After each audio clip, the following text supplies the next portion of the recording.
naghuhulay. Excited ang nga tanan, mapaarugngan mga kabataan. Kay maabot ang adlaw nga natawhan, nga manunubos ang nga tanan. Pasko nga waray nun, tanan malipayon, mga pamilya nagtitipon, nag-aandam nga nagtitigayon.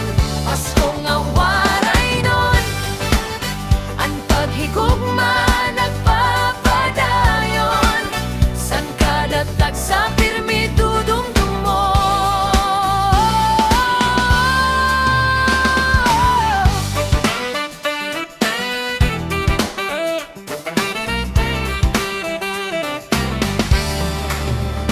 Mga ninong ug ninang, sira nag-aandam, sing igre-regalo san mga inaanak sa adlaw san Pasko.